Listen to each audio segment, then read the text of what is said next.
Omar Guiga, 33 ans, je suis le cofondateur de la marque Walliscar, premier constructeur automobile tunisien, africain et arabe.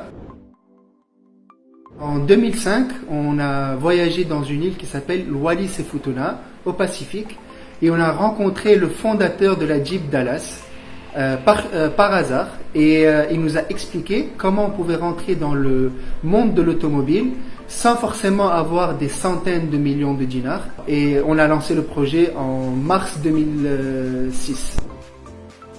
Petit à petit, on a commencé avec un prototype, après avec un deuxième prototype, et voilà, l'aventure a débuté à partir de là. Quand on a commencé à grandir, Mchina Ben Arous, on a fait une petite usine où on pouvait produire environ 200 véhicules à 300 véhicules par an. Et Tawa, on a bougé dans une plus grande usine qui nous appartient, où on peut faire entre 700 et 800 véhicules par an. On a commencé avec un capital de 50 000 dinars, ou bas de 50 000 dinars, ou bas de 50 000 dinars. Mais voilà, on avait, pour l'industrie automobile, 50 000 dinars, c'est rien du tout. On est constructeur automobile. Toutes les voitures sont faites par Wallis. On a nos propres numéros de châssis qui sont tapés dans notre usine. On a toute l'équipe est 100% tunisienne. Les fondateurs, les capitaux sont tunisiens. L'argent reste en Tunisie et tout le développement et les ingénieurs sont tunisiens. Maintenant, bien sûr, on n'est pas encore capable et c'est très cher de pouvoir produire son propre moteur. Donc, on importe les moteurs de chez Peugeot.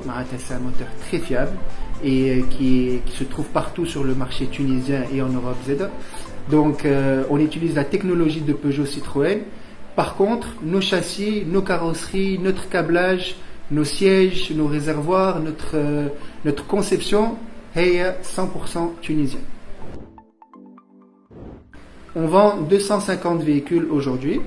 Il y a la moitié qui reste en Tunisie, l'autre moitié qui va à l'export, généralement vers la France, l'Italie, l'Espagne. Aujourd'hui, on a vendu entre le modèle Isis et le modèle Iris plus de 2500 véhicules. D'élargir la gamme, très bientôt on va avoir un modèle électrique à proposer, on va avoir un pick-up, on va avoir une citadine également.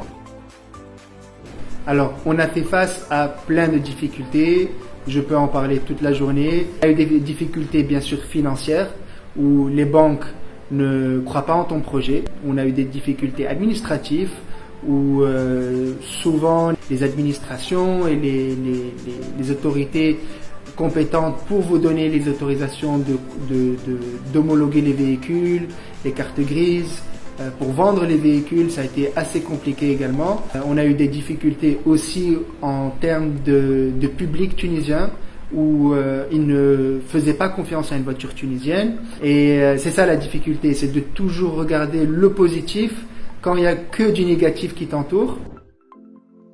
À un certain moment, mon frère et moi, Zied, on allait abandonner. On s'était dit, ça y est, c'est la fin du projet. On a sorti 3 prototypes, c'était sympa, mais c'est trop difficile, on va abandonner.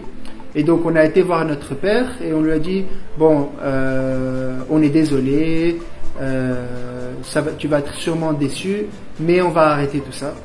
Et il nous a dit, si vraiment vous arrêtez, je vais plus vous considérer comme mes enfants et vous serez comme plein de personnes qui ont commencé de beaux projets et que finalement ils ont abandonné par manque de passion, par manque de vision et surtout par manque d'ambition. Le message que j'ai pour les Tunisiens, pour les futurs entrepreneurs tunisiens et pour les entrepreneurs d'aujourd'hui. Le message est très simple. Vous devez être des vikings de l'entrepreneuriat. N'attendez pas pour les permissions. Ne demandez pas l'avis de vos amis et de votre famille. Si vous êtes convaincu, vous devez le commencer. Vous devez avoir une vision de gladiateur. Ce qui est important, c'est que vous soyez convaincu, c'est que vous ayez votre vision, qu'elle soit partagée, qu'elle soit approuvée par le reste, c'est pas important. Ce qui est important, c'est que par l'acharnement du travail et par la patience et la persévérance, vous allez voir que les gens autour de vous vont vous suivre et vont partager votre vision. Là, ce qui est magnifique en Tunisie, c'est qu'il y a encore plein de choses à faire. Beaucoup de gens disent Tunis dakhla fil hayt et Tunis ne va pas bien. La Tunisie va très bien. Pourquoi? Parce que nous avons une jeunesse qui est éduquée, nous avons une jeunesse qui est très intelligente et surtout qui est persévérante.